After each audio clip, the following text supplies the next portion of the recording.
What the fuck? Yeah. You know what I mean? What the fuck? Yeah.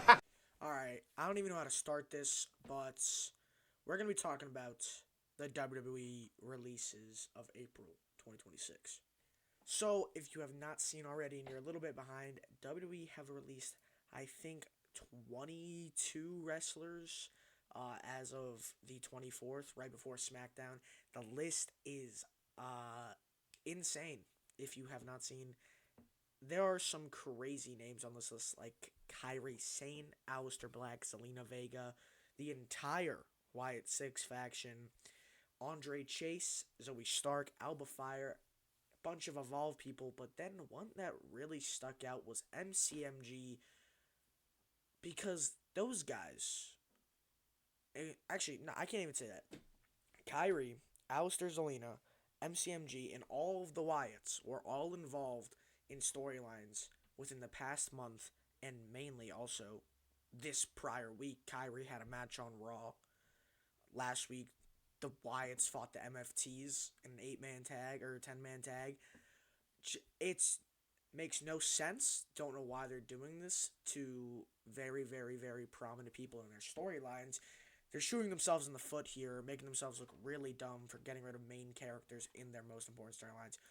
Like I said in the tag division on Raw, the women's tag division, Kairi Sane was a main focal point along with Asuka for the Kabuki Warriors, and I guess they just don't care anymore and have gotten rid of her.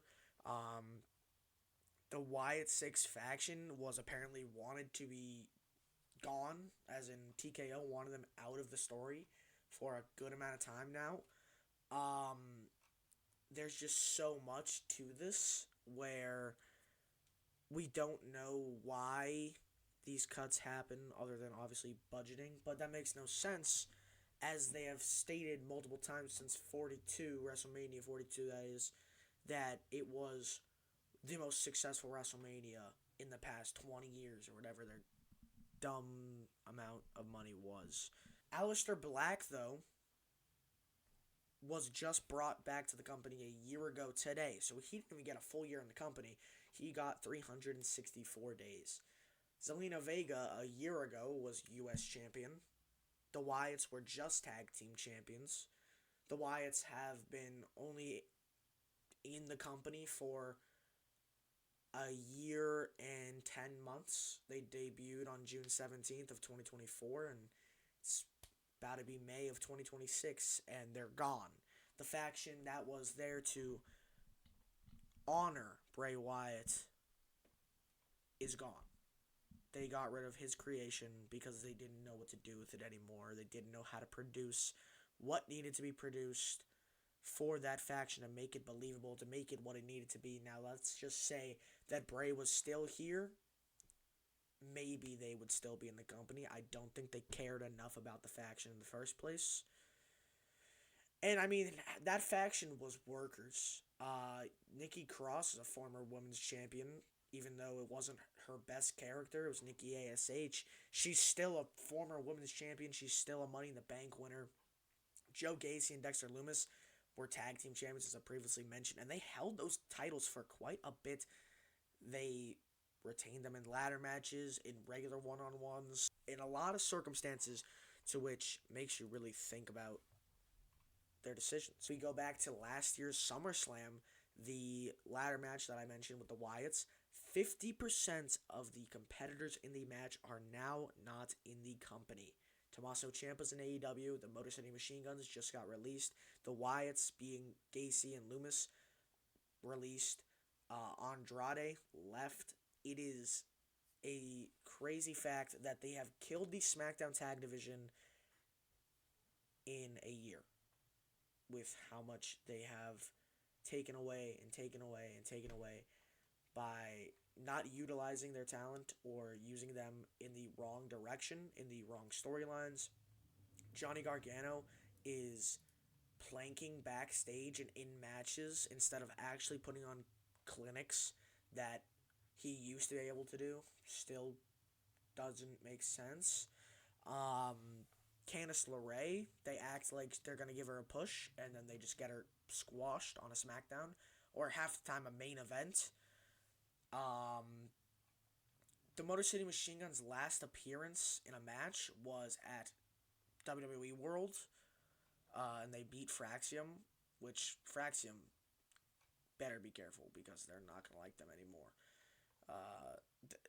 There's nothing to do in that tag division anymore. They've gotten rid of the key factors in the SmackDown tag division. That was the division that was saving the show before Carmelo Hayes and Ilya's open challenges were starting. It's crazy.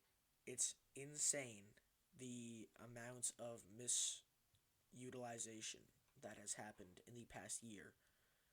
And I hate that we keep going back to this every once in a while, but Karrion Kross, man, that WrestleMania 41 post promo was and is still one of the truest, hardest hitting pieces of the wrestling media in the past year. Still holds up.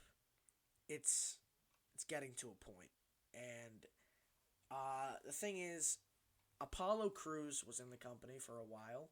He also was released. Forgot to mention him. My apologies. But he's a former IC champion during the Thunderdome. They had him go on a good run.